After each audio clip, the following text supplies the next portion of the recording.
Hello, ladies and gentlemen, and welcome to a brand new episode of Let Us Talk to You, yeah, with the usual cast of characters. My name is Tyler Peters, and I've got Xero from Xero News and Bobby from Bobby's Breakdowns. Gentlemen, how are we doing for this week?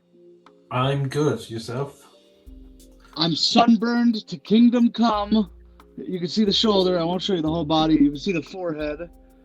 But otherwise, I'm doing great. My first full day back from vacation. Kind of upset, but I'm happy to be here. Hey, fantastic. It's always great to have you guys join me. You make me seem more professional, which is always a good thing. We do? Hey, well, hey, I'm putting you over. I'm complimenting you guys. I mean, you really do. I've not got my act together like you think I do. I'm just like the rest of us. But anyways, hey, let's get right to it. We've got the Great American Bash happening tonight, so we're going to get right into those predictions. And I guess let's just start with the pregame match. Who do y'all have winning? We've got Dragon Lee, Nathan Frazier, Leon, and Valentina taking on the Metaphor, and that is Jackson and Lash Legend, Noam Dar, and Ora Mensa. So I guess I'll go to you, Bobby. Who do you have winning this matchup? This one's easy for me. Good guys get the pre-show in to get the match, the pay-per-view going strong. I have Dragon Lee, Nathan Frazier, Leon, and Feroz, however you say it, beating the Metaphor.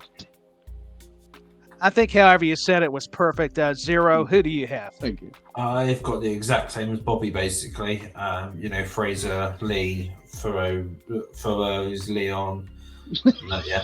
Leon. Yeah, whatever. Yeah. I mean, yeah, whoever that is. And no disrespect, that sounded bad when I said it. I apologize. But yeah, I've got the same Dragon Lee, Nathan Frazier, and Leon and Valentina, because I don't know. I'm with you. I don't know how you pronunciate that last name. Okay, moving on. Gable Stevenson, his debut match. It's against Baron Corbin. This return to NXT. Are we going to see the Lone Wolf eventually? I think that's what he needs, but I digress. Xero, who do you have for this match? I've got Corbin, actually, for this one. I've got Corbin going over Gable because Gable's leaving again, obviously, for a little bit, I reckon. So, yeah, I've got Corbin winning this one. Okay, Bobby, who do you have, either Corbin or Stevenson? I have Corbin as well. You usually don't win your debut match. No. Corbin needs something right now, desperately. Yeah. And like Xero said, Stevenson is probably leaving to go do another year of wrestling at Minnesota or wherever he's going, because he's trying to become like the greatest college athlete, which all the power to him. If you can do it, go for it. But I just think Corbin needs this more, and especially with Stevenson probably leaving. Not sure if he officially is, but it seems like he's going away for a little while. No, I agree, and I think he was adamant in that promo. If anybody got to watch NXT, even if you didn't, I'll just tell you. I mean, it was mentioned. He definitely wants to go back possibly to the Olympics, the collegiate field. But I'm actually going with Stevenson. I agree Corbin needs to win, but I feel like if you're going to debut the guy, he's also going to have a victory as well, so you can make the argument. They're pushing. Obviously, they have big plans for this guy, so you picking him is. I'm not shocked by any means. It's fair. I could see him winning for sure. I could also see him losing. It's a true 50-50 in my book. No, it is. Yeah. I could see him getting the win just to start off his career, for them to be like, oh, who's this guy? Because they drafted him to Raw. What was that, 2 years ago now?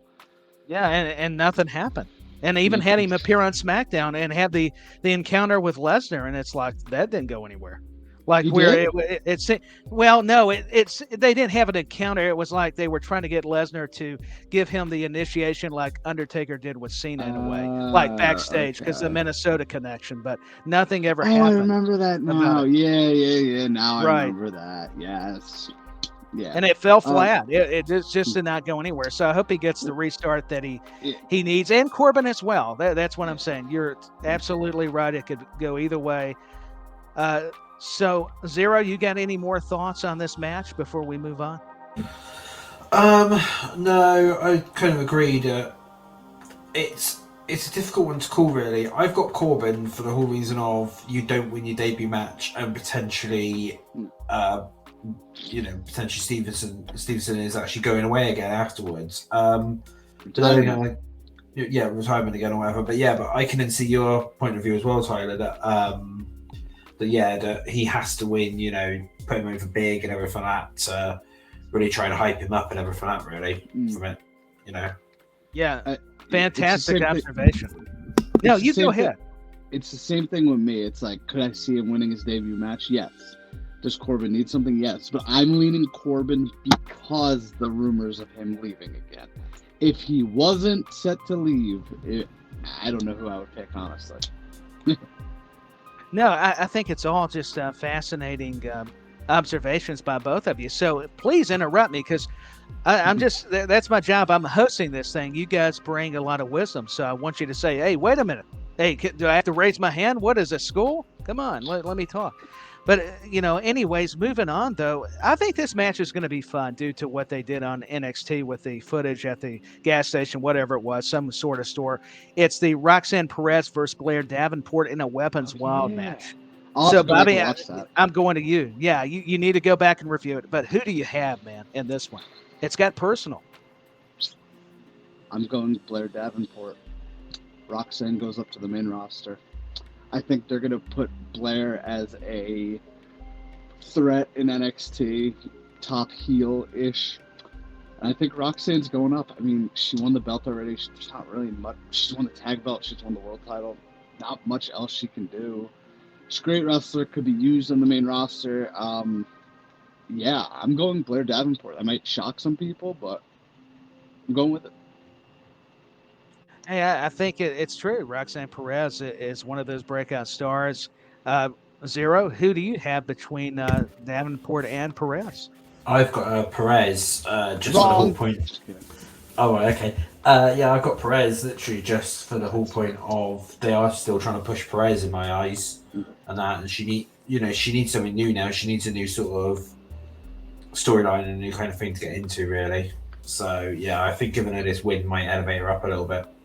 I mean, it's fair. Blair's up 1-0, so if they give Roxanne this win, I really wouldn't be shocked. I wouldn't be either, but I like the Davenport pick, and I think I'm going to have to go with Bobby on this one. I've always liked Blair Davenport.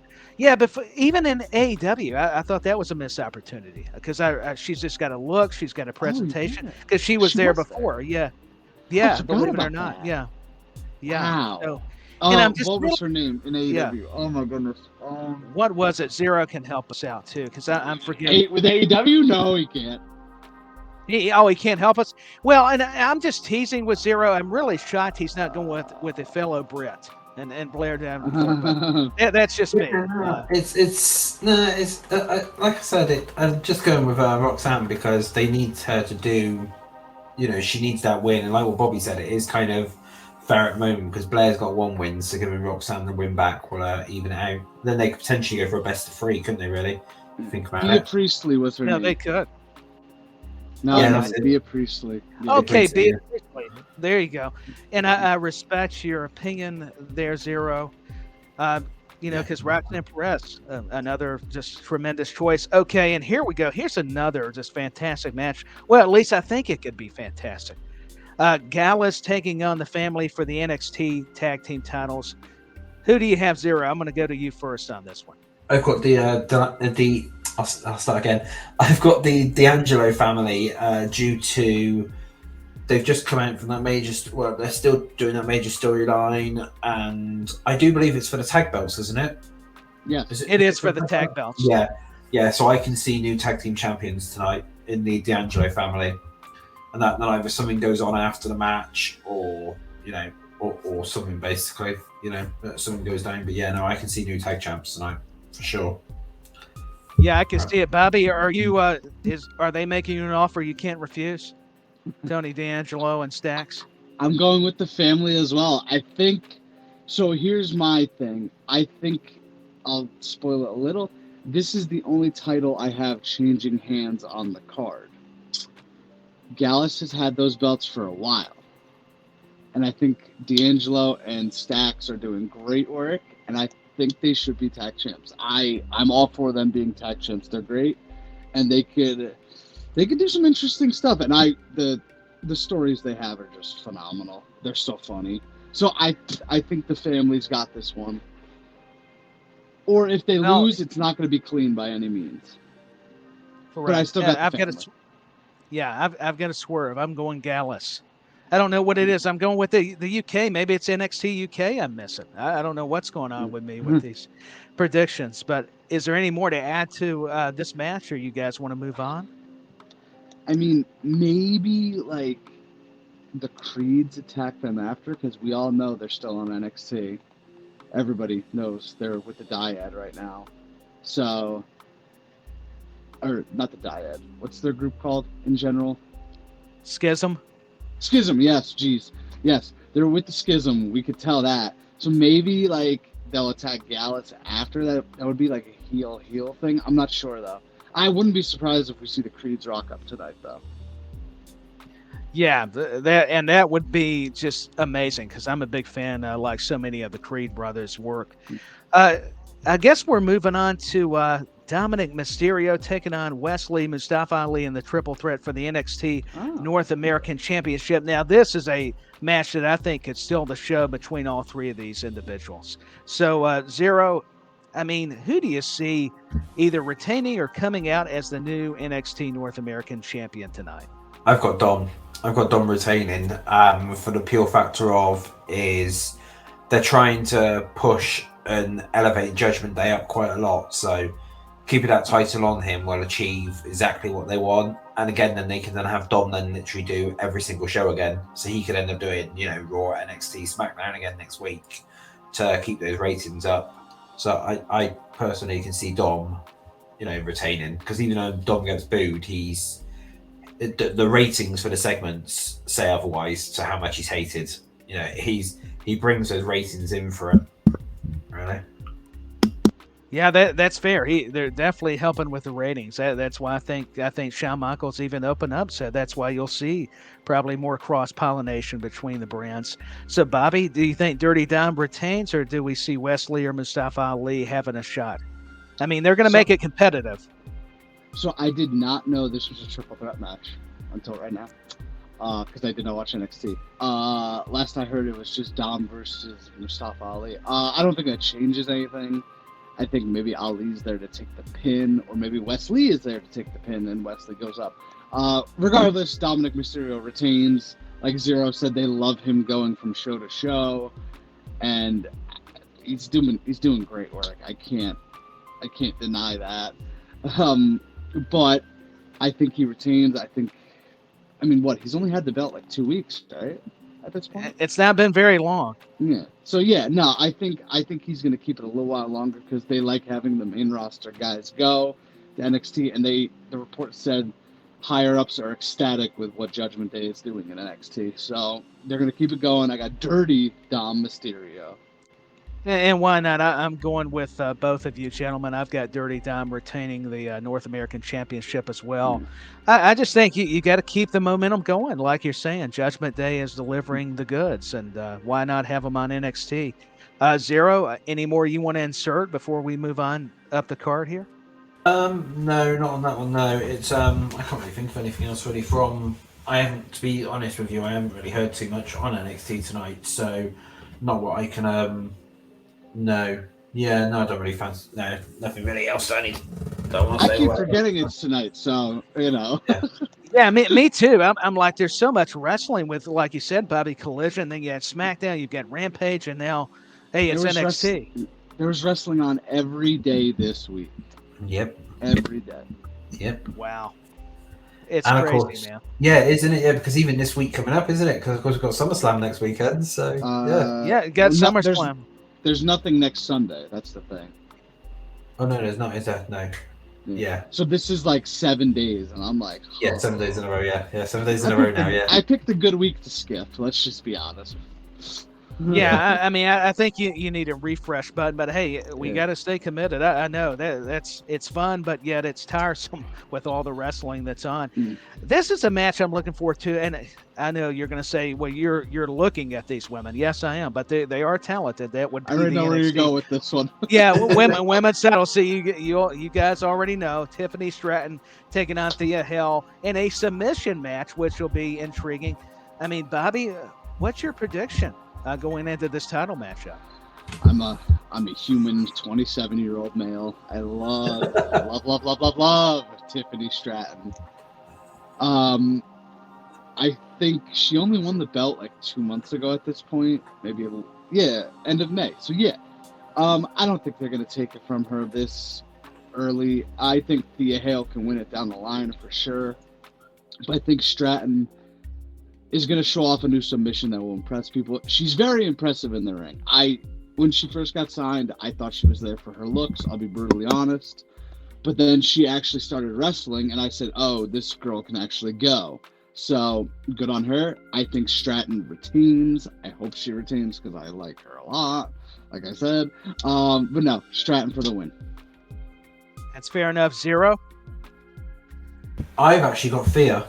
So I'm going to hint what Bobby said there, and the whole thing is they've been pushing for the whole youngest champion and stuff. So you know they're all about records and everything at the moment. And if they can have Thea beat Tiffany, then she will obviously become the youngest women's champion.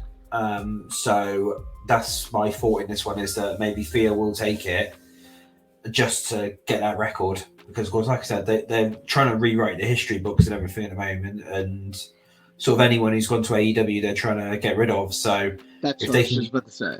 Isn't the youngest?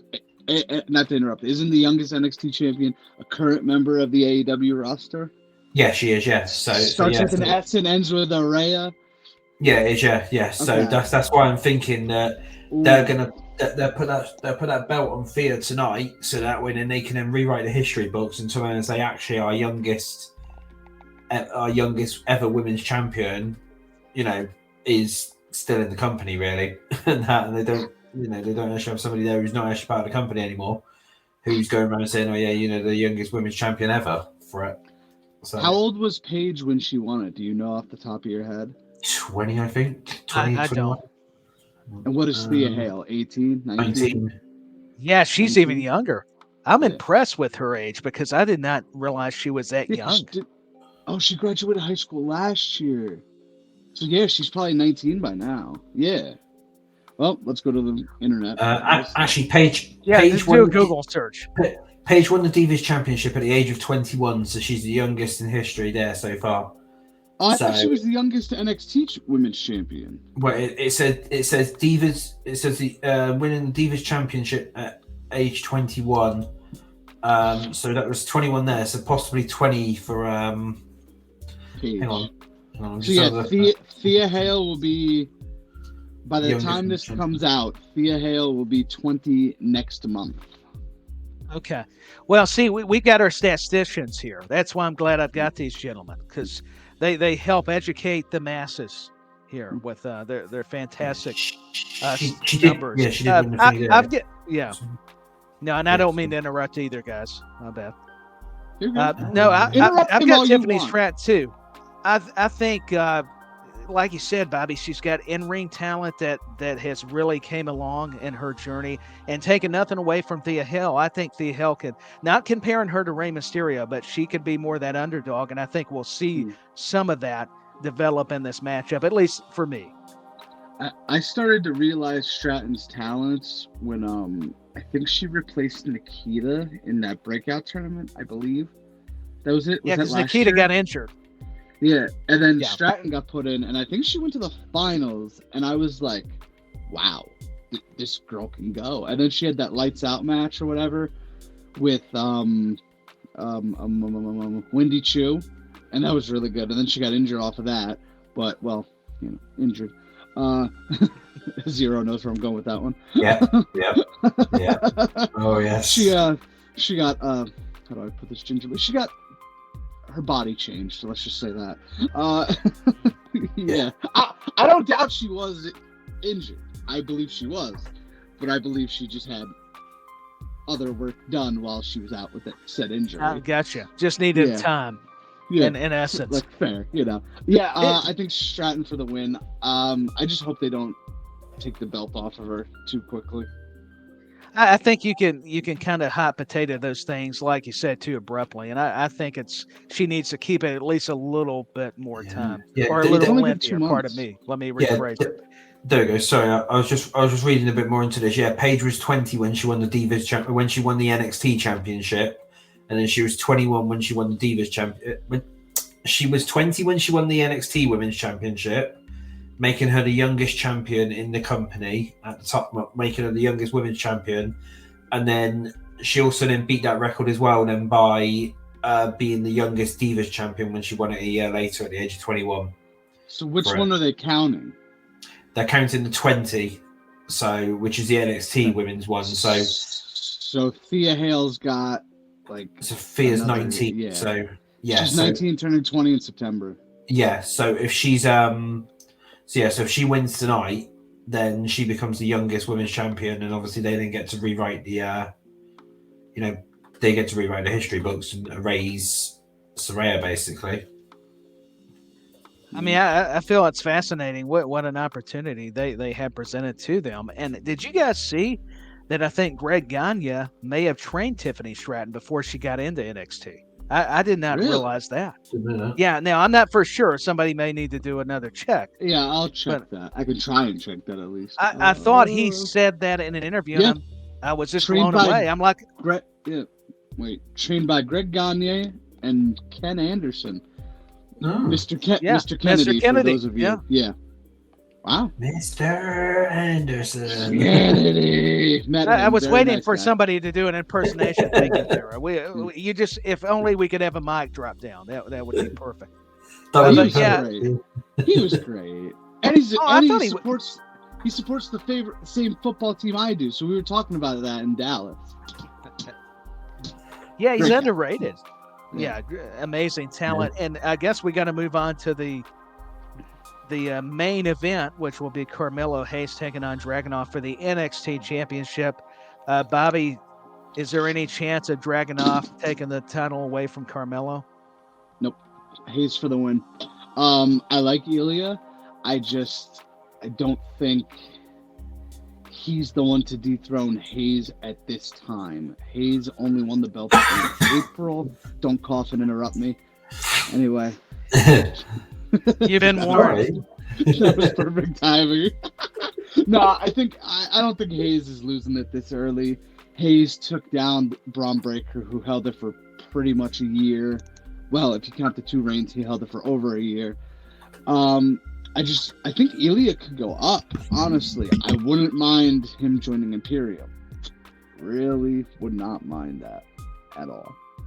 Hey, it would work. It would fit. Yeah. Hayes for the win. Okay. Maybe someone attacks Hayes to end the show. I don't know who that could possibly be. I would say Braun Breaker, but we've been down that road before. I don't know. But Hayes for the win regardless. Xero? I mean, is it Carmelo Hayes retaining or Dragunov winning? I've got Dragunov, personally. I think Carmelo is actually coming up to main roster. I know there's a lot coming up after SummerSlam, so I can see Carmelo being one of them coming up, either with Trick or without Trick. But then see on the other hand as well, this is a difficult thing, is on the other hand, I can also see what Bobby was saying with Ilya coming up and joining Imperium. So yes, it's a bit of a tricky one, but I've got down for, on some little predictions that me and Bobby done earlier on, I've actually got Ilya down for the whole point of I can see Melo coming up. He's been in NXT now for a while. He's done everything. He won that championship. It's the same scenario with Braun Breaker. There's nothing else for them to do really in NXT, so it's time for them to come up, in my eyes. No, I like it. I can see it happening. And Dragunov, to your gentleman's point, with him going up to the main roster and joining Imperium. The style fits. Him and Gunther have had history. I almost want to call him Walter still. I can't help it. But it is what it is. So, I mean, is there any more to add to the Bash predictions before we move on? Anybody have like a surprise appearance? I reckon we might have something, maybe a surprise appearance. Oh god, I heard something the other day, but I can't remember what it was. Oh yes, I can remember now. The place where they are tonight is Austin, Texas, I believe. Yeah, it's one of the places where Dusty Rhodes did something. I think it's something to do with it's something to do with the event and Dusty Rhodes. So there's a rumor going around that Cody might show up tonight and do a little something. I'm not sure what it is, but there was a very strong rumor going around that Cody is potentially there tonight, even if he just makes an appearance and that, just because of the whole significance of it and the whole Dusty thing. It might not happen, but there's just I've just been hearing a few murmurs of potentially a few things going down with Cody. And that for it. So Bobby looks disappointed.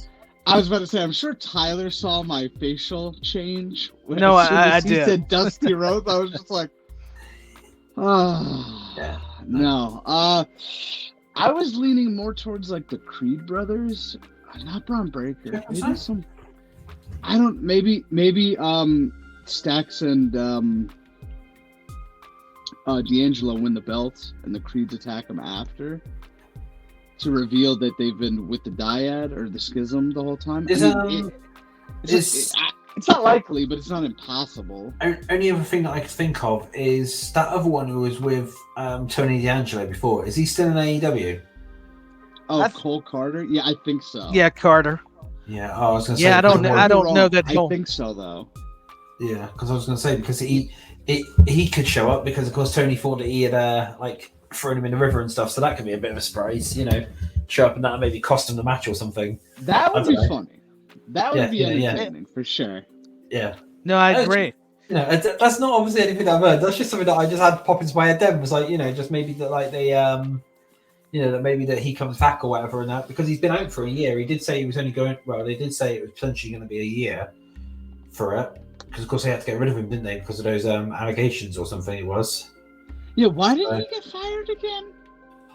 I didn't know the story either. Yeah, hang on. What's his name? His name's Cole Carter. In AEW, it's Cole Carter. What was it in NXT? I'm trying to remember. It was something that went on in. I think he's still signed with AEW. God, yeah, I believe. And it's only been a year, so. Yeah, no, he's not. Because he was Troy Donovan in. Troy Donovan, yes. Yeah, it was Troy Donovan in NXT. Hang on, because he got released for some reason. Hang on, I can remember it was pretty bad what he was accused for. I don't remember him.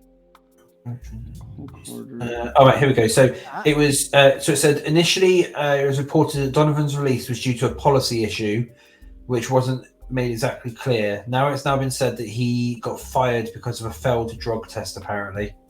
So it was due to a failed drug test. And Triple H told him. Yeah, but but yeah, that's what apparently it was is that it was released due to a failed drug test, and he was told he had to at least stay away for a year. So it's been a year. He could. It depends, really, doesn't it? Really. He could come back. I still think he's signed with WWE. I'm sorry, AEW. It would be tough. Yeah, I didn't know because of course I don't watch it, so I don't know. But that Brad Xero don't watch it. Yeah. Yeah, I think I haven't seen him in a while, but fans should get used to seeing more of Cole Carter. According to Fightful Select, it was a tiered deal. I'm not sure exactly what that means. To me, it's very difficult to know who's going to show up for NXT, the Great American Bash, because Yeah. I've not even thought of possible free agents or who would work into a storyline right now. Bray Wyatt, no. Brock Lesnar, Goldberg. You know what I want to see? Goldberg? You know what I want to see? Well, yeah. You want to see CM Punk. No, you know what I want to see? I want to see, right, if Carmelo does retain, Carmelo lifts that championship belt up, and then all of a sudden Roman's music hits. Roman comes out, challenges him. Roman takes the belt. Roman holds all the titles. That's what I want to see. What about Priest? No, by the way. What Priest about could Priest? cash in. I mean, Priest Maybe could cash in. Yeah. Because Dom will be there, so some of the other Judgment Day could be there. That could be a... or Priest teases a cash in. Yeah. Even if he doesn't cash in, he could tease a cash in. Theory did that once. Yeah. Teased the Yeah, he cash did. in and Theory teased a lot. never again. Yeah. Right. I was so like, I mean, yeah. great, NXT? Yeah. So I mean, possible. He could show up, couldn't he, Priest? I forgot about that. I forgot about Mr. Money in the Bank. Yeah. The Money in the Bank I'm not sure opens if up that's a really lot of surprise. possibilities. Because he's been on NXT. Maybe somebody coming down. I don't know. Have they shown all the free agents on NXT yet? Who was on the free agent? Would they do Ziggler? I don't know. Omos. No, I'll tell you what. Going to Ziggler, to your point though, even though he's been there, I still think maybe he should go back because they're not really doing anything with him on the main roster. Why not? Yeah. He can help the younger guys. I mean, yeah, he could. He could go back. I could see that, but yeah. I don't know if he should be the surprise, but I know that's what we're discussing. But thinking of people who could come back. So hey, so is there? I guess no more guesses for surprises because this is a complex one. It's not as easy as maybe SummerSlam or. Yeah, I would say if I had to put down a guess, the Creed brothers, but even that I'm not confident on. Because like what we were saying, anyone could literally show up because it seems to be at the moment they seem to just be having either they seem to be having either Raw stars or SmackDown stars or anyone kind of show up anyway, don't they? Really? So they do. And nobody catches on to it. Like when Balor showed up on NXT that one week when it was just Balor, nobody knew. Yeah. Well, I guess if you drive in, it's kind of easier to do that. Yeah. Yeah. Hey, it's interesting, but nobody can drive in tonight because it's not Florida. Well, I don't know. They could do. You never know. I mean, they could have any surprises, couldn't they? Really? So true. Yeah. We'll see. 8 o'clock tonight, folks. Yeah, there's still time before SummerSlam. I mean, another week, so it's all plausible. But hey, speaking of SummerSlam, we got to do those predictions. So let's do it. I'm going to start with a match that was added. I don't know all the participants so far, so maybe you guys can help me. I'm sure you can. It's that SummerSlam. I think. Well, it's the SummerSlam Battle Royal presented by Slim Jim. Yeah. I have no idea who's going to be in the match. So who's in the match? I reckon they're just going to throw anyone in there. They're just going to throw anyone in there. and Sheamus. That's all we have. Okay, well, we can skip this one then because there's not enough people. Even though if LA Knight's in it, I would think he might have a good chance.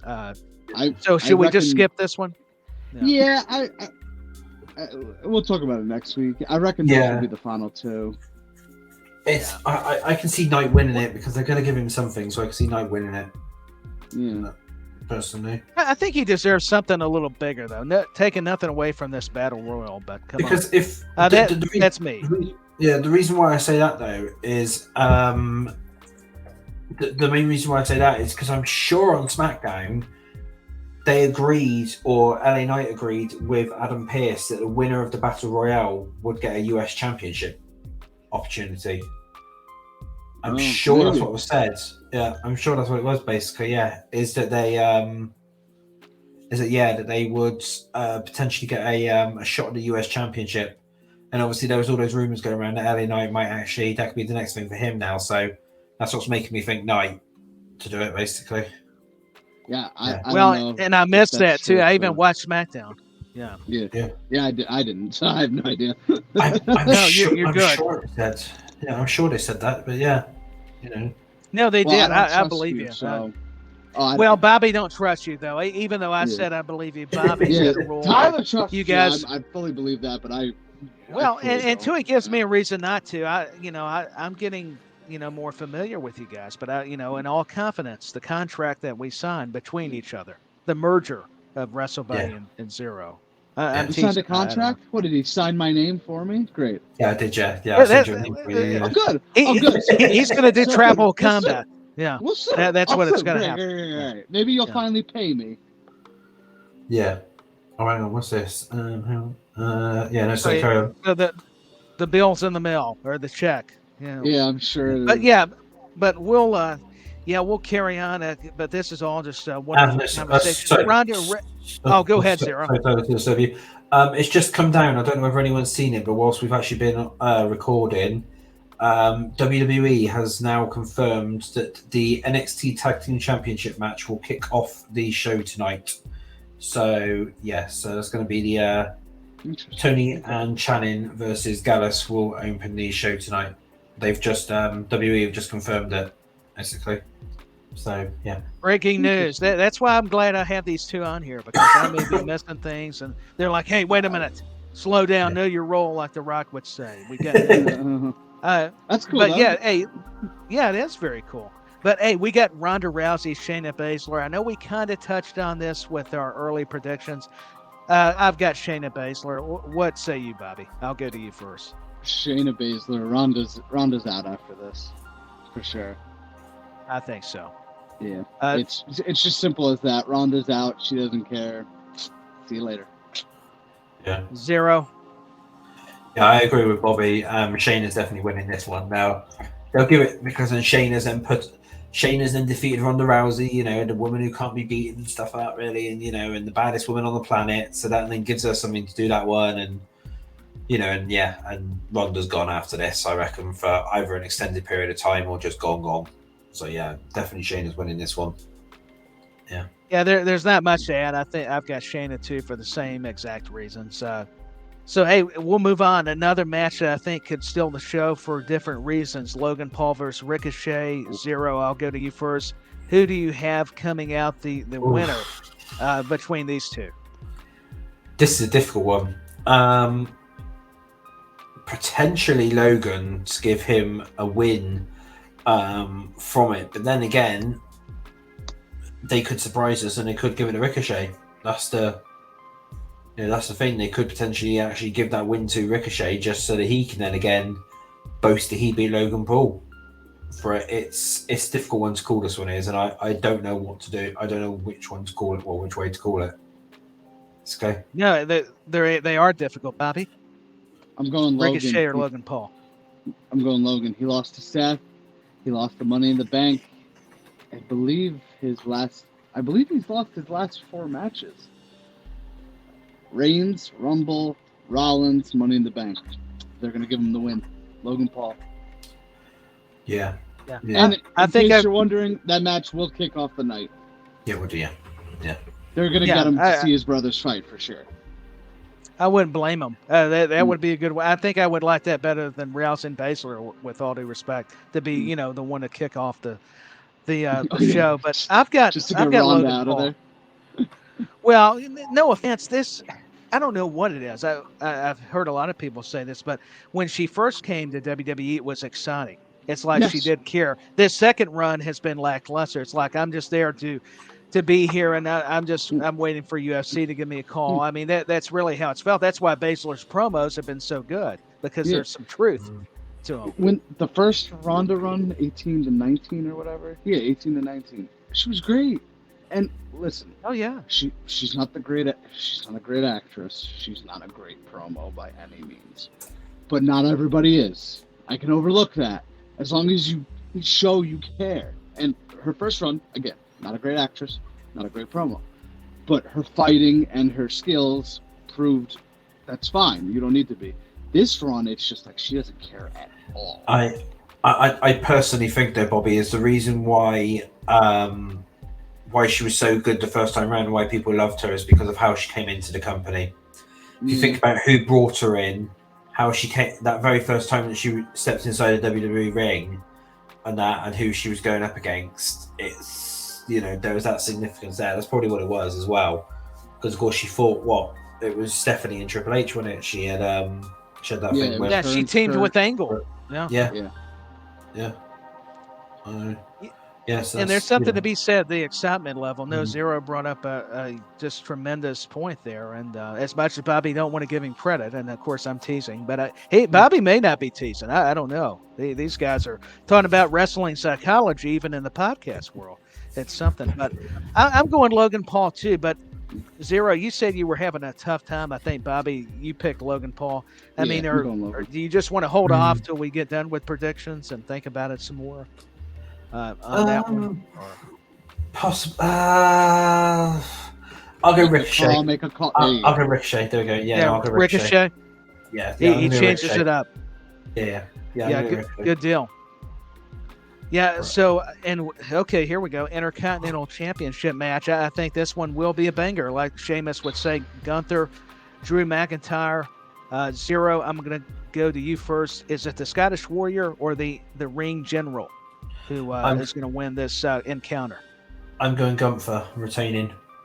I know Bobby's probably not going to like that, but I'm going Gunther retaining due to the whole factor of he's so close to beating Honky Tonk Man's record, and they're not going to have him lose this close to beating Honky Tonk Man.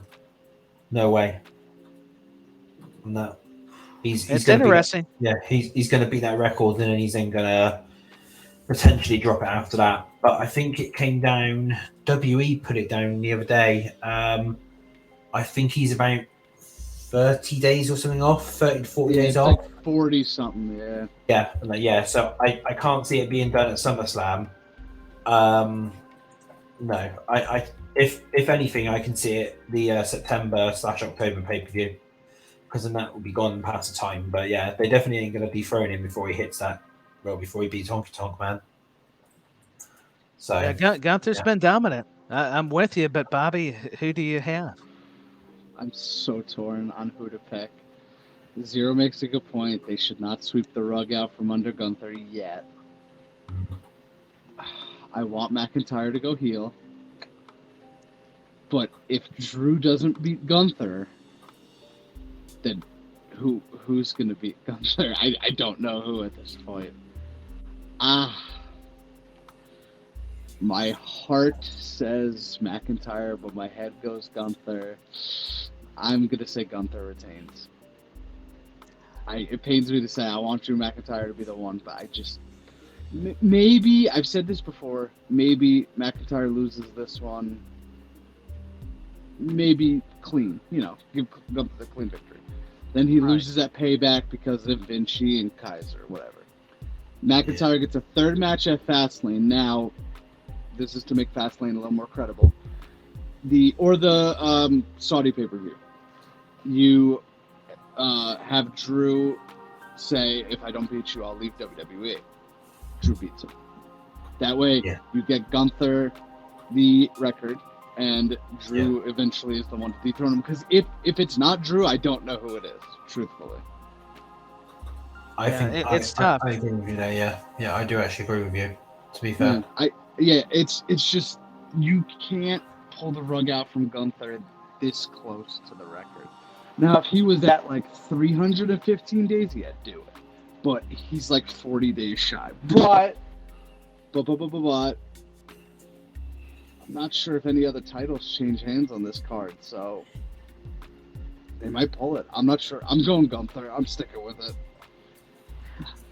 Here's a swerve. I was going to go McIntyre because the Honky Tonk Man. God bless him. How dare Gunther? I don't care how good he is in the ring. I don't want to see that record broken. No. I think I'm going to have to go Gunther. That was just me trying to be... It didn't work, but in honor of the Honky Tonk Man, the greatest Intercontinental Champion, what have you, Gunther is really just on another level. And as much as I like Drew, I'm kind of with Bobby. I'm torn. I'm happy for Drew, but I don't see why you take it away from Gunther. Even Xero brought that up. So I'm with you guys. I'm going Gunther. But I wanted to see the reaction. I should have milked it a little more to say Drew for the fact that, hey, he's doing it not for himself, but Honky, even though he's not, just to keep that record. If they would have thrown that in there, that would have been interesting. But It's so tough to pull it from Gunther this close. I I love know. McIntyre, but yeah, I don't know. But I still think Drew is the one to dethrone Gunther. I really do. So that brings up a good point. And Xero, I'll let you respond to this first, and Bobby can also respond to it. I mean, who is the right person to dethrone Gunther if it's not McIntyre at SummerSlam? Or who That would is you a very, like to see? Maybe I need that to is a ask it. question. It's, if not McIntyre, then I could see someone, an NXT one coming up. So either Braun or Ooh. Mello. You know, either Braun or Mello basically coming up and doing it. So if Blake, you know, if it isn't Drew, and they decide not to give it to Drew because he obviously still hasn't signed that contract yet, you know, then I could see someone, like I said, like Braun or Mello or something like that coming up, and you know, maybe they come on in, they have a couple of matches now on the main roster, and in the end they challenge Gunther at, say, the Rumble or something, or if there's a pay-per-view in December, they challenge him then, and then they take it off him at that point for it. And I'm trying to figure out how close. Okay, Gunther's at 414 days at the time of recording. yeah, The record is 453 for Honky Tonk. So what is that? That's 39 days. So that's another month and instead of counting, what is the date? 49 days, did you say? Yeah. I wish I could help you, but my math was never good. I was never good at So math. September 17th, Sunday, September 17th, he gets it. Yeah. And that's after the next pay-per-view. So it Yeah. would have to be Fastlane. Yeah, definitely. Fastlane, he'll have it. He'll have it by a few weeks. Yeah, so well, I reckon it'll either be Fastlane, or if not Fastlane, then it will be, like I said, they could hold off to the Rumble, just so that then they make it so that nobody can defeat him and nobody can basically beat their record.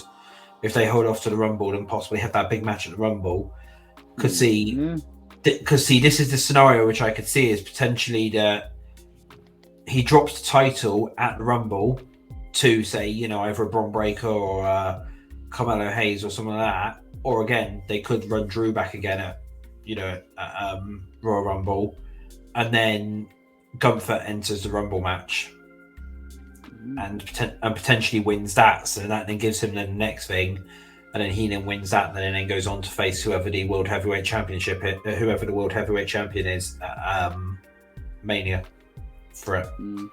That's what I can see anyway, is that he either drops at the Rumble and enters the Rumble match, or he drops before that. He's definitely dropping before the new year, or just early into the new year for it. Yeah. That's why I like talking to you guys. Yeah. So close. I can see. I want you to win at SummerSlam. I just want him to win a title in front of a crowd, man. Yeah. It's been 3.5 years. Pretty much. Yeah, pretty much. Well, and to you guys' point, I think they are chasing lengthy title runs right now. So to me, that's why Gunther, there's more of a validation to why he should win it, as much as we like Drew with getting this opportunity and seeing those two guys, because that's another dream match. And then eventually I want to see Brock and Gunther. I do want to see that down the road. You could have Brock, could have Gunther lose at the Rumble, like Xero said, or later this year. Then that leads to Brock versus Gunther at WrestleMania. Yeah, you could do that, couldn't you? Oh, yeah, it's very possible. Yeah, good stuff from these two. That's why I wanted to ask that follow-up question. It's all thanks to this conversation. It helped make me think of it. And, hey, I think we've got now this triple threat match for the WWE Women's Championship. It's Asuka, Charlotte Flair, and Bianca Belair. Should Bianca turn heel, Bobby? Who do you have winning? But that would be another question. We've kind of teased it before. Is this the time for Bianca to turn heel? And who's walking out the new Women's Champion? Or is Asuka retaining? I think Asuka retains. But I wouldn't put it past them to put the belt on Charlotte. I really wouldn't. But to answer your second, I'm gonna go Asuka retaining. Bianca should turn heel. Yes. She needs a fresh coat of paint, like McIntyre.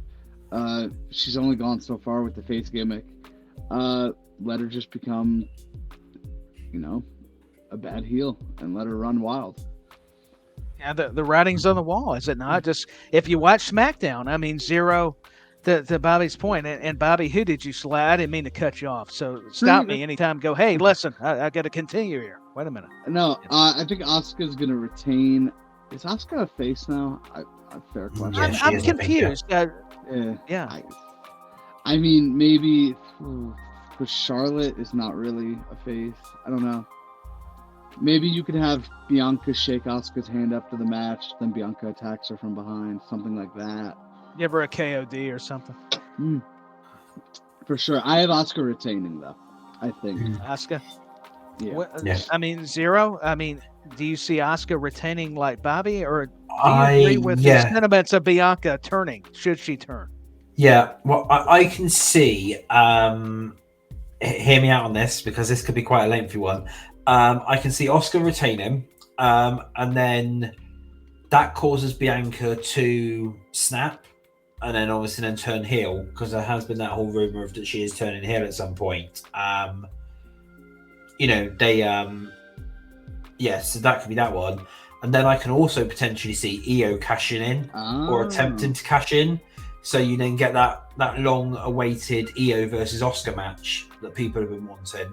So you can then do that one then at either, what's the next one? Is it Payback? I can't remember which one it is in September. Yeah, Payback is early September, then Fastlane October, Saudi Survivor Series. Boom. Yeah. So you can then have Asuka versus Io, because then say she could potentially. I reckon she's going to fail that cash in. So Io will fail the cash in, but then keep going for the championship afterwards, right? Yeah. So yeah.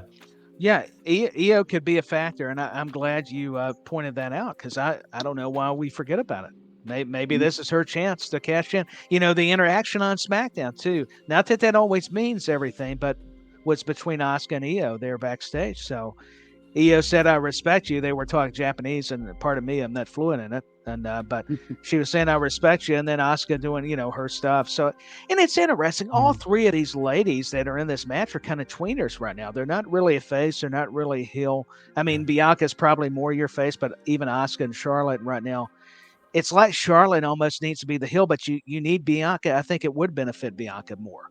So, I mean, what do you guys think of that? That's also something I think we've all noticed at some point watching these three. Yeah. Like I said, I think Bianca's going to be the one that's going to turn, and that basically, she's definitely going to be the one that's going to turn. Charlotte will probably flick between the two, so she'll be a she'll be a tweener, as it's known. Right. I think Bianca should turn. It's time. Get her something new. It's the face run has run its course. Yeah, it has. It was cool for a little bit, but all the dancing to the ring and stuff. Now she needs to have more of a determination, more of that motivational walk. I'm not saying Mr. McMahon, don't do that, but still, not the whole. As I'm trying to be a comedian, which I'm not, but that was I couldn't help it. I don't know why that came to mind, but I'm with you. So Xero, who do you have? I meant to ask you as far as the prediction. I have Asuka retaining, like I said. Asuka, just like Bobby. Yeah. I've got Bianca. Yeah, I'm actually I like the heel turn being plausible, and I like seeing the EST as a heel champion. But to Bobby's point, maybe they give it to Charlotte, because I respect Charlotte's talent, but there is something about when she returns, they tend to go that way. So who knows? Yeah. That was under the old Vince McMahon regime, and obviously he's not. He's not there. Oh, he's very much in play. I don't know. Yeah, he's just had that back surgery, hasn't he? Well, that's true. Yeah, surgery, yes. A serious surgery, yeah. So he may not, but who knows if Vince, even if he just has one angle, he's it's Charlotte or whoever. He's like, okay, the belt. There we go. Oh yeah, pal, that's good stuff. And Triple H is probably like, okay, we've done this. Let's try something else. No, I'm just kidding. That's just me. Who knows what kind of conversations those are? But moving on, that's my transition to move on. Somebody stopped me from this panel, but the World Heavyweight Championship match, Seth freaking Rollins versus Finn Balor. You could also say Damian Priest. Does he cash in? Would be another question. And will it is this where he turns on Finn Balor? And maybe it's Finn Balor that gets kicked out of the Judgment Day. There's a lot in that. So, Bobby, who do you have retaining, and what do you think? I still have Seth retaining. They mentioned Priest cashing in, which makes me think they're not going to do it. I still think, Seth's only had it like 2 months at this point. I still think you could get a longer run out of him, have it, the title defense is on TV. And I don't know. I don't want to see another Balor run where it's 5 minutes and Priest cashes in, unfortunately. I think Seth wins. Maybe Sami Zayn helps fight off the attack from Priest. I'm not sure. But I do think Seth retains. Yeah, I'm with you. I'm going Seth. So Xero. What are some of the scenarios you see playing out, and who do you have? The Seth retain, or do we see Finn Balor actually winning the title? No offense to Finn. I do see Balor winning and beating Seth and then being cashed on, and that's then the start of the Judgment Day storyline, which they can add in from there.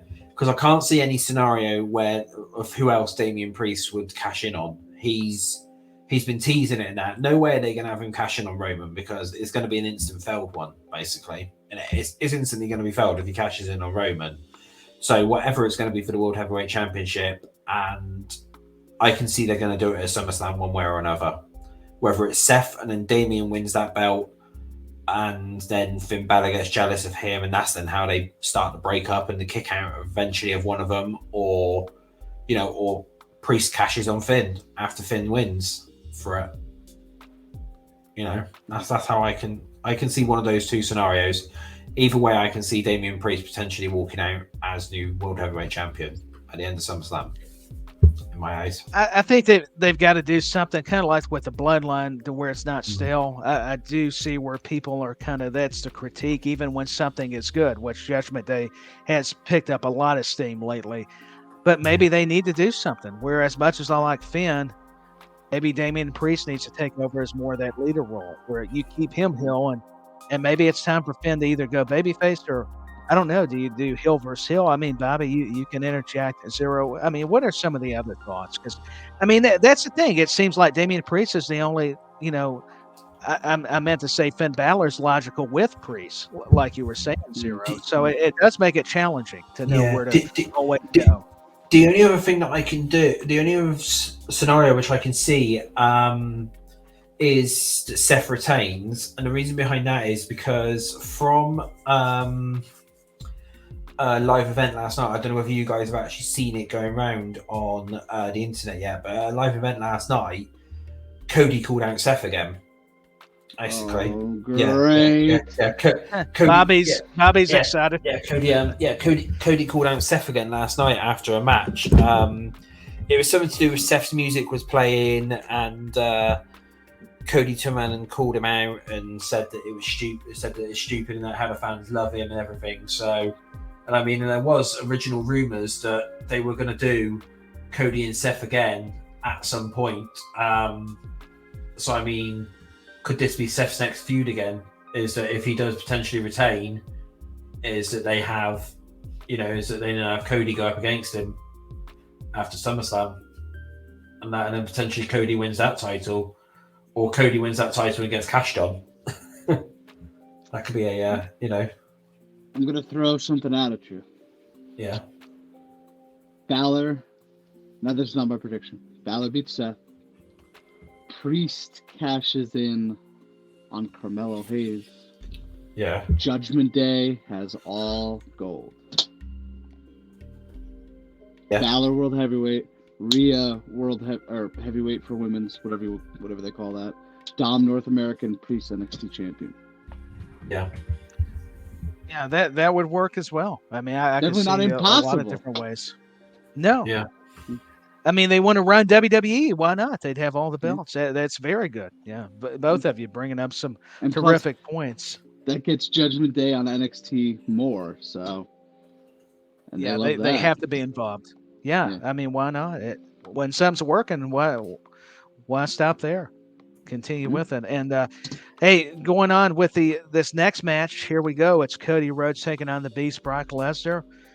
Bobby, Is Cody going to be able to beat the Beast, or is Lesnar actually going to come out the victor?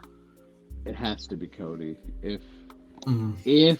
Cody loses, there's something seriously going on backstage. But I think this is Cody for the win. I don't see why Brock would win this. I don't know. And especially if Cody is calling out Seth. Sorry, my light just went berserk. If Cody is calling out Seth, I think that leads to him. He has to beat Brock. This is the whole thing. Finish the story or whatever.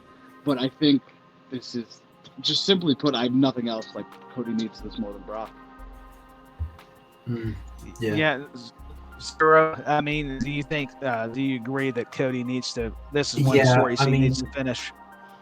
Yeah, I mean, Cody, I can see winning, and then obviously if they are then going to go down the route of him facing Seth, he can't challenge Seth after taking another loss. He has to have that win so that he can then move on to the next thing.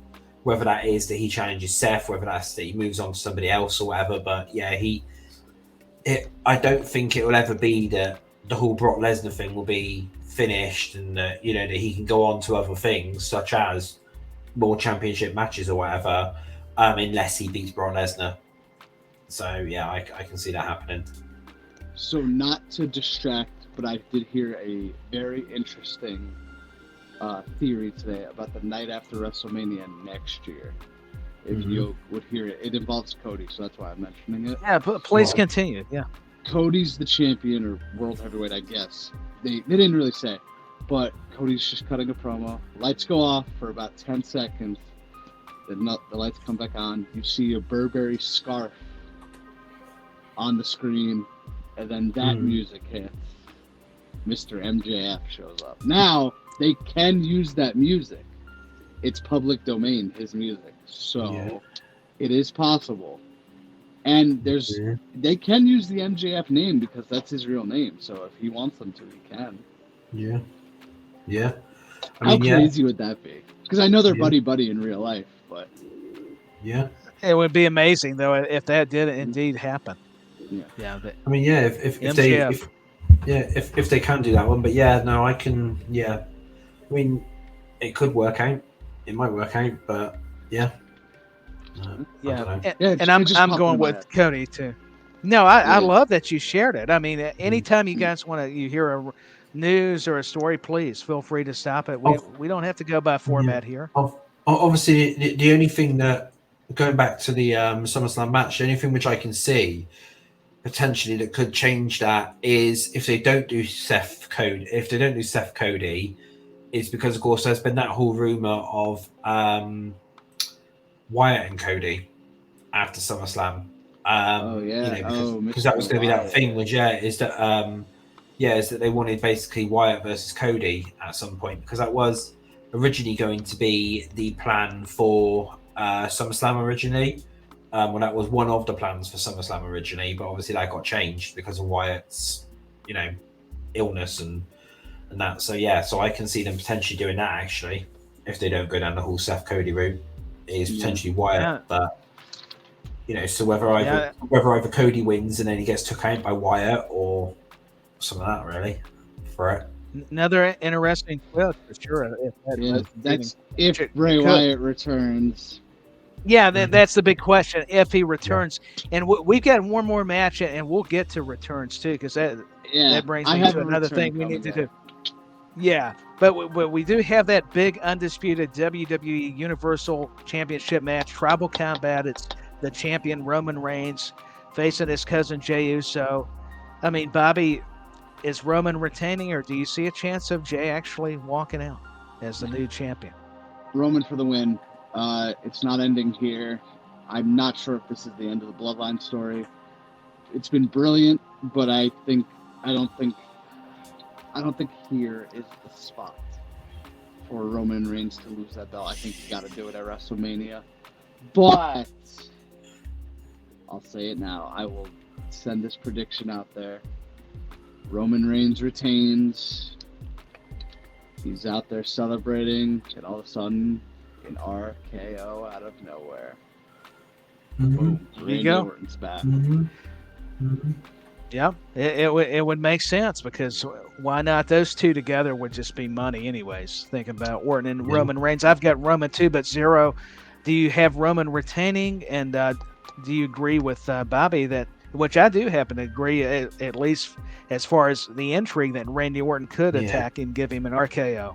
Yeah, I mean, I think I brought this up. I don't know whether it was on last week's show or whether it was. You went on last week's show, were you, Jeff? Were you? Sorry, Tyler. No, yeah, I wouldn't. Yeah, Yeah, I think I brought this up last week. Is I can see Roman retaining, because they've obviously turned around and said that they've made it very clear that no family members are allowed to help. So that's no Jimmy to obviously help Jay and no Solo to help Roman. Now, obviously, one of the main things that we keep forgetting is Heyman isn't officially family. Yeah. So, I mean, and True. Paul Heyman will be at ringside. So that's not actually banned according to the rules. So, I can see Heyman either helping Roman retain, or, I mean, they could swerve us and Heyman could help Jay win those belts and be the new tribal chief for it. And that maybe that Heyman turns on Roman, but I do believe Heyman's going to be involved in some capacity because they've said too much that a family cannot get involved and Jimmy can't get involved, Solo can't get involved. So something's going to go down. Either a non-family member is going to come on to help, or Heyman's going to help in some capacity for it. Definitely. What you laid out about Heyman would be pretty cool, but I kind of like to see where he stayed aligned with the bloodline, and we got Randy Orton. Because I'm a big fan of Randy Orton, and if he's able to be cleared and be back like what we're hearing, I think SummerSlam's a big enough show. I mean, and it deserves, especially like you guys were laying out afterwards, to see that happening. I mean, think about who you could have the opponent. We were in that conversation about Gunther. Randy Orton could be that logical candidate to at least make it a challenge for Roman Reigns, because I don't see even Reigns getting beat with Orton. I see, I hear Roman Reigns it's going to last at least past this upcoming WrestleMania, and maybe you guys can help elaborate on how long they are, potentially wanting Roman to carry this thing. I mean, they are trying to break records for sure. I mean, he's already done. I thought, did he break Hogan's? Was that what I was understanding? And now they're hoping he breaks somebody else. I think he broke it, or he's really close. Okay. I think. No, I'm sorry. I think September of next year he breaks it or something. Yes, like that. he's broken Hogan's first record, which because Hogan's got two, so he's broken Hogan's first record. The second record they want him to beat will be the one in September 2024. No, if anything. So yeah, so that means he's walking out of Mania 40 at in Philly. Yeah, he's still gonna have it, even if you throw Orton or anybody else in there. It ain't gonna matter. He's still gonna walk out with those belts next year. Because this is the thing: is a load of people are saying they want Cody and Roman to go again, but then with the whole he's gonna beat Hulk Hogan's second record. If you have Cody Roman again, that means Cody's taking 2 WrestleMania losses back to back to Roman. So where do they stand with it? Do they do Cody Roman again just to please the fans and have Cody take that loss, or do they hold off on Cody Roman again for it? Yeah, there's always been the talk of Cody Roman, especially in Philadelphia for next year's WrestleMania pardon. But speaking of that, I mean, let's talk about the returns. You said Randy Orton. Anybody else? I know we've heard the rumors of Bray Wyatt, but even getting involved in other matches, not so much the main event, with all due respect. There's a lot of big-time matches on this card. Do you see any surprises or just appearances? Maybe it doesn't have to be interference. Just, hey, they're out there. I'm back, or this is a big shocker. He kind of came back already, but Lashley. Maybe they get physical with him and the Street Profits. Maybe. Yeah, or we see the new Hurt Business, kind of this 2.0, maybe. Yeah. I mean, there was a report earlier on that people have been asking about another certain family member of Roman's status for SummerSlam, and apparently it's all quiet around the camp and everything me like that. I No, will but yeah. not hold my breath. No. I'm not If either. that man but I mean, doesn't show up at WrestleMania in Hollywood, but he shows up at SummerSlam in Detroit, I will be irate. Yeah. But no, I agree with you. I think I know who you're talking about. Yeah. Like I said, Yeah, I do agree with you. You're smelling when I'm cooking. You know, yeah. Yeah. But like I said, know your role. I do agree with you there. But like I said, there's some very there's this whole thing of people have obviously asked around and stuff, and it's been the whole thing of nobody's talking. Everything reference him is like hush hush, top secret and stuff like that. And there's only a few people who are actually talking about the name Dwayne Johnson basically backstage, which they'd done this just before Cody returned to the company, and that where it was like all kind of locked down and stuff like that. And obviously it finally got leaked in the end, but it's sort of going down the same route. And I mean, even if he just shows up at even if he just shows up and turns around and says to Roman, I'll see you at Mania next year, that works, doesn't it? Even if you can't get physical in that, even if he just shows up and just says, I'll see you at WrestleMania 40, then that's what the match is going to be.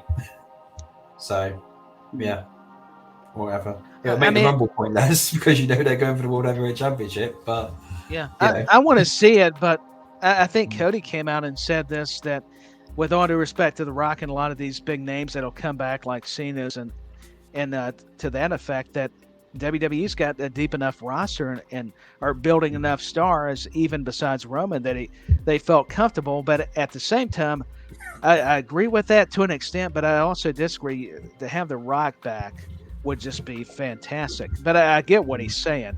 That was just something I read. I'm not saying that's verbatim. Yeah. Obviously, Dwayne's not doing much at the moment, obviously, because of the strike and stuff. And it's weird because there's also rumors that Cena's on Raw this week.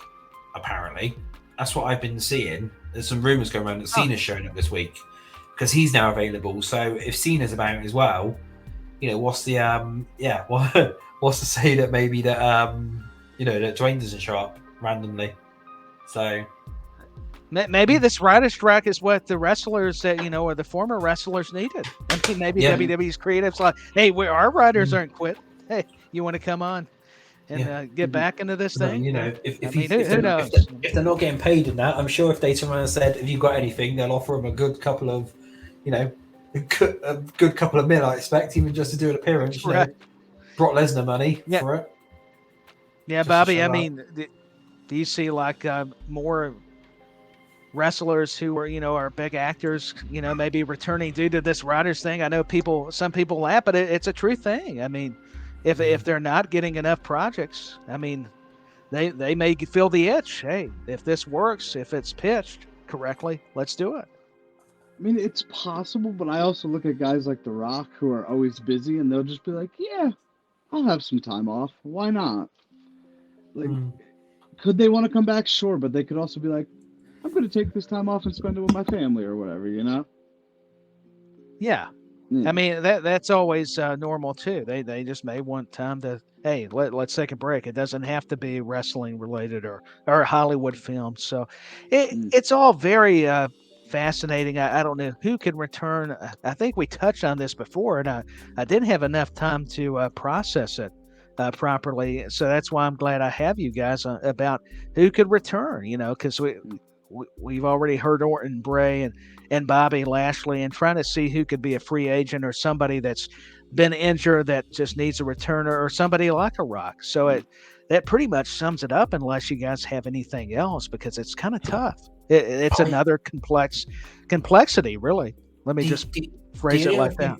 The only other thing I can see is if it's not going to be someone like The Rock or anything like that, potentially another legend to go along with the whole Waller thing. Because if you think about it at the moment, Waller's obviously calling out all these legends and that, and he's having all these segments with all the legends. So, because he's had the thing with Cena, he's had the thing with Edge and everything like that. So, even if it's not, even if it's just another legend that maybe that Waller has his talk show again at at SummerSlam, or he does a segment at SummerSlam, and some of these music hits, whether that's a Stone Cold, whether that's some of that. So, because where are they for SummerSlam? Detroit, Michigan. Detroit. So yes, there's no Stone one. Cold would be a good one. Yeah, that's a great point. I mean, yeah, because that's the thing, is obviously that they're really pushing Waller and that at the moment with all these legends. So that's just, that's just a little thought that's just popped on into my mind, is that maybe that he comes out midway through the show and that, and just turn around and wants to do his talk show and stuff with something, or he just wants a little segment like what they done at Money in the Bank, and then Waller's in the ring and that. Well, either Waller interrupts the legend who shows up, or Waller's in the ring and then all of a sudden the legend interrupts him. Whether that's a John Cena returns again, or whether that's a Stone Cold or whatever, even just to stunner him. Even if Stone Cold literally just shows up, gives him a stunner and that, and then does that pop will just be amazing for it. And that's what they want, is they want those moments really for it. So yeah, because they see a lot of value in Waller, evidently, because they're putting him in a lot of these matches, like with Jey Uso on SmackDown. I mean, and with the legends that are returning. I mean, it's evident they see something in Grayson Waller, and watching his matches. I mean, I can see the potential, and definitely the mouth on him. He carries himself pretty good. Bobby, I mean, how do you feel about Waller and the legends, possibly like Stone Cold, Steve Austin, or Cena? It sucks that he would have to get stuttered, but also, like you said, they obviously see something in Waller, and they're pushing long term. I know he's lost like every match on the main roster so far, but I think long term they got a plan for him, because clearly somebody likes him. Somebody higher up. Somebody. Triple H, both. Yeah. No, for sure. Certainly. Well, is there any more about the returns? We just got a little bit of AEW topics we'll briefly discuss, but if not, we'll move on to those. So that'll do it for the SummerSlam predictions and returns. What do you guys think of where this goes? The bromance is what I'm referencing between Adam Cole and MJF. Where does this go? Because the teasers are there where you think MJF's going to attack him. You talked about it, I think, off air too, Bobby, where it looked like Collision from last night as we're recording this. It appeared that after the FTR title match that it looked like even Cole was expecting it, and MJF felt guilty, saying it was his fault. I think they embraced. But how long are they going to be able to milk this before MJF does need to turn? Or, I mean, I'll go to you first. I hope for a long time, because they are doing some great work together. Like last night when MJF was holding the belt behind Cole and he's just eyeing him down, and Cole doesn't even turn around. Cole can sense it, and he just says, "Do what you got to do." And like you could read his lips, he's like, "Do what you got to do." And then MJF drops the belt and they hug, and I'm like, okay, good. I thought they should have gave him the tag team championships. I thought you could have defended them. The main event of All In could have been Cole and MJF defending the belts, and then MJF defends against whoever the next week. But as long as they keep them together, I'm really okay with it. I think Cole down the line should beat MJF, like before MJF's contract expires. So maybe in like December you have Cole beat him. But like for now, just keep them together. They're phenomenal together. Yeah. They have great chemistry. It has surprised me. Yeah, they do. Chemistry is the right word, and the way that Adam Cole and MJF, I think it shows too people the different side of MJF that he's shown before. That where he's normally all serious, but he's showing that he's versatile. So and please continue. Didn't mean to interrupt you. You just brought up something that a thought that came to my mind. But Xero, I mean, what are your impressions of this bromance, in other words, between MJF and Adam Cole as a tag team? I mean, it's a weird one, but I don't watch enough of the project I'll start again. I don't watch enough of the product to actually know what's going on with it all. So that's the thing. I mean, they must have something going on behind it anyway. So, but I have no idea, to tell you the truth. You should definitely watch the scenes between Cole and MJF. They go out to a restaurant, nothing else, and they get drunk together on accident. Then they want to clothesline an employee. Yeah, it's. There's one week where they're at a bar, and MJF, like, these 4 girls pass, and MJF's like, ooh, okay, and MJF's like, now if my math corrects me, that's 2 for me and 2 for you, Cole. And Cole's like, what? No, I love Britt. And he's like, and MJF just goes, listen, if these cameras are an issue, we could turn them off. Just no problem. Like, MJF just being the evil guy, and Cole's like, no, we're not doing that. And then last week, I think was it last week? No, 2 weeks ago in the semifinals when they beat Big Bill and Brian Cage. It was MJF texts Cole, and he goes, hey, we're going to hit that double clothesline tonight, which a great pop just for them doing a double clothesline. But then he goes, oh, never mind. I just saw Brian Cage in the hallway warming up. I think I'm sick. like he was all for hitting the clothesline. Then he sees the size of Brian Cage, and he's like, yeah, I'm sick. It's just nuances. I mean, that are so fantastic. I mean, the storytelling, because that's another way to tell the story. So, hey, and I get what you were saying, Xero, with the product, whatever. I think it works. Whatever you want to say, my friend. I'm with you. Yeah. At first, when they put them together, I was like, I don't know how they're gonna do this, but then it's been phenomenal work every single week. Like last night, MJF took the bullet for Adam Cole, and MJF ended up taking the pin for Adam Cole. So, because I think they were going to hit, FTR was going to hit the finisher, but MJF no, they were threw himself in front of Cole and then ended up getting pinned for it. So it's like, just keep them together and then let Cole beat him in December. Then let MJF do whatever. If he wants to resign, if he wants to come to WWE, whatever. Just keep them together. It's great television. I mean, do you feel too, and I'll ask this to both of you, like I normally do. Do you think too, MJF, as great as a heel as he is, and we know his mic skills and his work in the ring, maybe he needed this change of character? Because there's only so much you could do. I mean, what are your impressions? Because that's interesting to me. Do you feel that's how creative feels at times, or the individual themselves? I don't think he necessarily needed the change.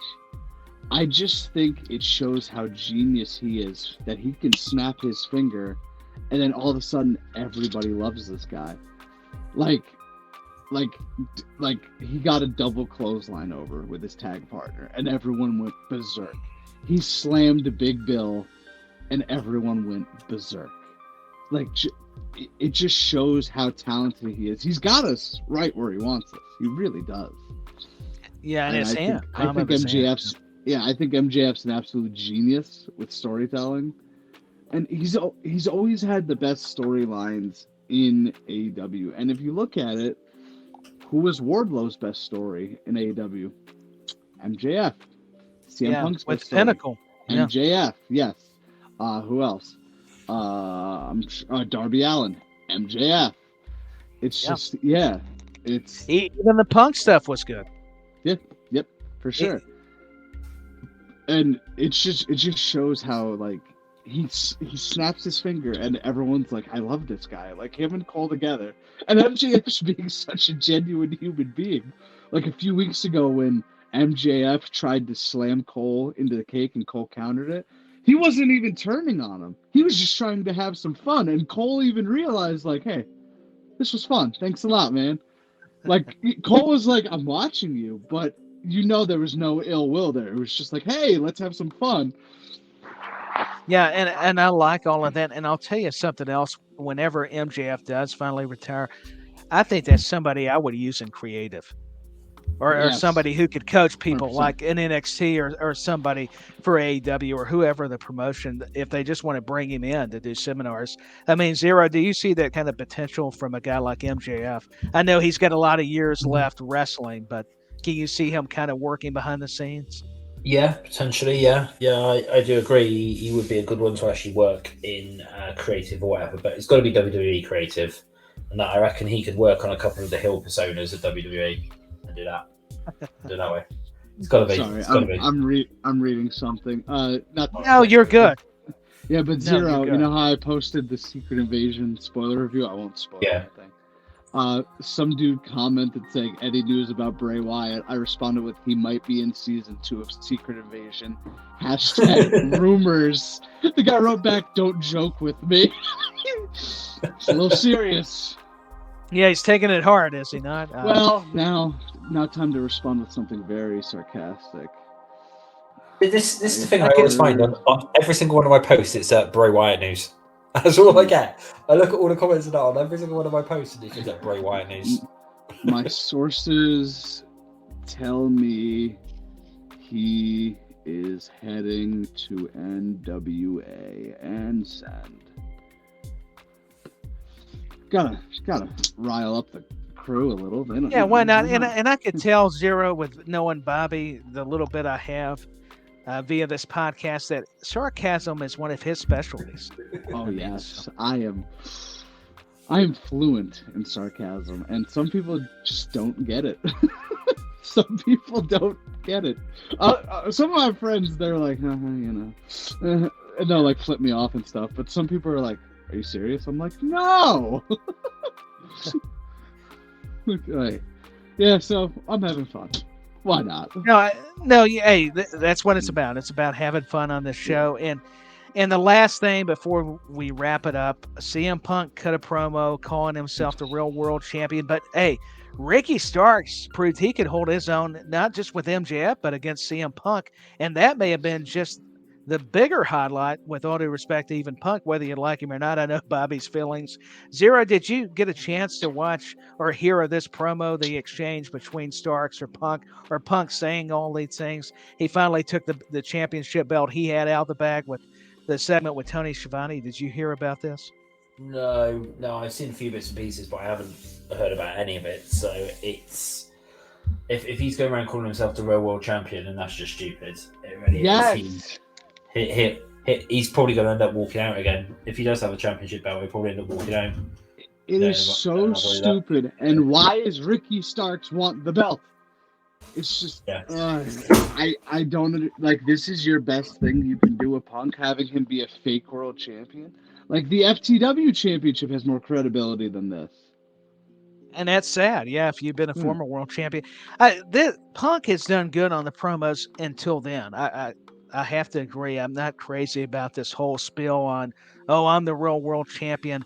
I mean, you want Collision to feel different. I get it, but not this different. Because the world titles still need to hold some reverence across the show. So even if you're a former one and got the belt, I can see you working around that, but don't call it. Yeah, that's where I tend to disagree with this kind of creative narrative he's got going. Yeah.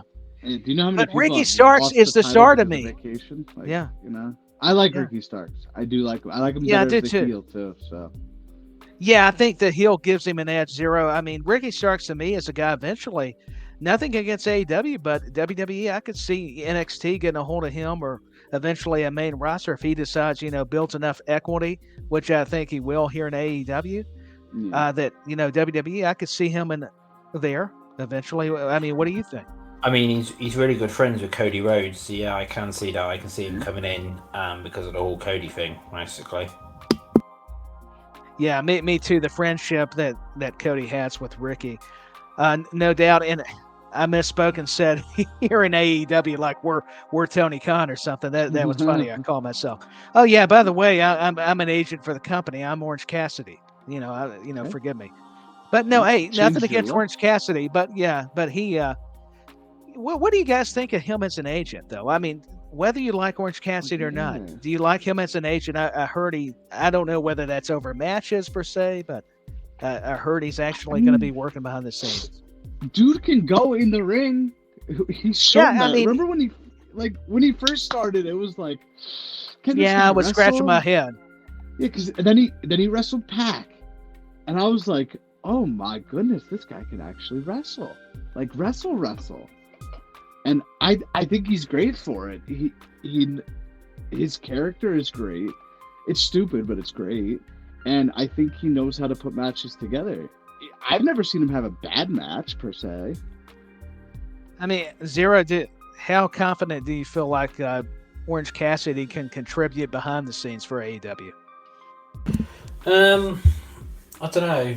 I don't really want to say too much because like Bobby really likes him. So but yeah, no. I mean, Mute he his could mic do. right now. He could do. Well, You know, I don't want to do that. We may need headlines here, and you guys are going to bring that. So, True. Love Orange as Cassidy. I mean, Yeah. I'm a peacemaker to a degree, but if we need some good strife, I'm all for it. Let's do it. I mean, he could do, but I don't know. I think he could be great at it, especially when he retires. I think he's losing that belt very soon after who attacked him on Wednesday. The only thing that is scratching my head about the agent thing is that I did hear from different podcasts and even reading it that Bret Hart had an opportunity to be an agent or somebody, and they turned it down. They denied him. He didn't deny them. Like, if he denied them, whatever. But they denied him, which is interesting. Yes. That is that blew my mind because we're talking about whether you're a Bret Hart fan. The guy's one of the best. Legend, I mean, to me, I mean, yeah. So he offered to be a coach or a trainer or whatever. Something like that, yeah. And they said no. Wow. Yeah. Wow. It boggles my mind. No matter how you feel about Bret Hart or AEW, any company, I would an independent company. Like I said, if he were to deny them, okay, whatever. You tried, but you couldn't get them. But for them to say, nah, I don't think so. That's crazy. I mean, Xero, is it not crazy to you? I mean, because you've got Bret Hart, whether you, like I said before, if you're a fan or not, you got to respect the man's career, what he's done in the ring. Hall of Fame guy. He's actually appeared for you before in AEW with their belt. Yeah. And that's what I'm saying. Why not? And they're doing the stuff with Owen Hart's family.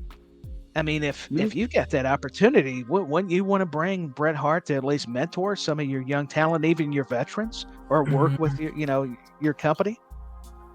Yeah, I mean, yeah, potentially, but obviously I don't know, because of course they're trying to advocate to get Goldberg in, aren't they? And Bret Hart and Goldberg really hate each other. So that's the thing. Yeah, that could be a big problem. Yeah. I saw that firsthand. So if they obviously want Goldberg, then they're not going to be able to have, they ain't going to be able to have Bret, stay around basically for it. Yeah. Goldberg's a nice guy. Just don't wear a Bret Hart shirt around him. Who is? Goldberg's a very nice guy. Just don't wear a Bret Hart shirt around. Well, I will not wear my Bret Hart because nothing against Goldberg. I was into the whole Shriek thing too as a kid. I didn't really get into the whole fantasy booking and creative. But as far as a Bret Hart fan, my 90s fandom, when him and Shawn Michaels had those great matches, Mr. Perfect. I mean, I was all about Bret Hart, the Hart Foundation. So I actually like both those guys, but I will not wear a Bret Hart shirt in front of him. If I had a Goldberg shirt like I used to have, I would not wear it in front of Bret because I know those two. It seems like, that's always a tough deal because Goldberg has apologized, but Bret will have nothing to do with it. I mean, he will not accept it. He still is not fond of Goldberg. When I was in Goldberg's line in California, we hear the loudest, "Hey, yo!" And we're all just like, and it's Goldberg yelling. And we're like, uh-oh. He's like, for future reference, if you have a Bret Hart shirt on, either take it off or turn it inside out. He goes, otherwise, you're good to go. I'm like, all right. But then he does that, but then my buddy comes up to meet him, and he paid for a picture, just a picture. He goes, and he had a Goldberg shirt on. He goes, I like your shirt. Hold on 1 minute. Goes, grabs a Sharpie, just signs it right there. Didn't charge him anything. Oh, how cool. Yeah, he was just like, hold on 1 minute. But he had the Goldberg shirt. Yeah, he signed it, and he's like, hey, man, thanks for the support. And I'm like, oh, that's cool. But then he turns around, he's like, no Bret Hart. And I'm like, oh, God. Yeah. And I'll tell you a funny story about Goldberg when we go off the air. It's funny. No, but Xero, and we'll wrap it up. That's what I love about this show. I know we went a little lengthy, but we had two predictions. We had returns. We had AEW. That's what it's about. We're not following the format here, folks. I mean, anything you want to add to the Goldberg or Bret Hart feud, or maybe just some news you heard. You don't even have to speak about that. We all realize. No, like I said, that's obviously go back to the Goldberg Bret Hart thing. Is obviously that's the that is all I can literally say. Is I don't know whether they would want to keep Bret Hart in there, especially if they want to try and make an active play for Goldberg, because they're not going to work together, not at all. You've got no chance. No. As the whole Vince McMahon thing would say, is like you've got no chance in hell, basically, of those two working together, and that's my take on that bit, really. No, it's a good one. It makes you wonder, and I was not thinking Goldberg, but with All In and with his contract running up for WWE, that has been the rumors. Is Goldberg at least going to have one final match? Maybe it's Wembley, maybe it's a pay-per-view down the line for AEW. Who knows? But gentlemen, before we go, we gotta let us know where people can find you.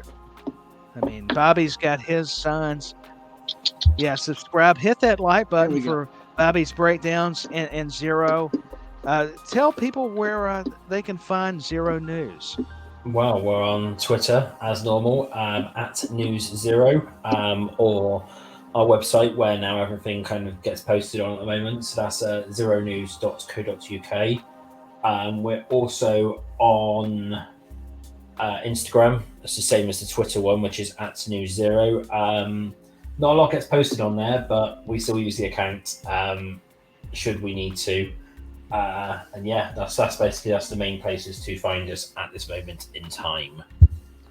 And I should say Bobby's a part of Xero News. It just feels like you guys are so good. Yes. Go ahead, Bobby. They let anybody write, but go follow me on Twitter at Bobby's Breakdown. They wouldn't let me fit the S, unfortunately. Instagram, Bobby's Breakdowns. Yeah, I don't use the Twitter that much, but Instagram is where you can find me, really. I'll respond to your DMs eventually. Sometimes I just forget. Well, and to that point, please go like, follow, and subscribe to WrestleBuddy.com, the YouTube channel. Yes. We're on Twitter, Facebook, and Instagram as well. I almost forget. We're like Xero News. We're all over the place. You almost forget what platform you're on. I mean, imagine that. But anyways, gentlemen, as always, whoever's on here, it's always a delight. It's been another just tremendous episode of Let Us Talk to You, with Xero News, our partners. And I'm Tyler Peters, representing WrestleBuddy.com. Until the next time, just like LA Knight says, let us talk to you. Yeah, and I need him or somebody to impersonate that because that was terrible. Yeah. But there you go. I got this one. You got this one. That's it. Okay, Bobby and Xero helped me out tremendously. Thank you for that because I needed it. But until the next time, we're signing off. Everybody be safe and goodbye for now. Enjoy SummerSlam in the Bash. Yes.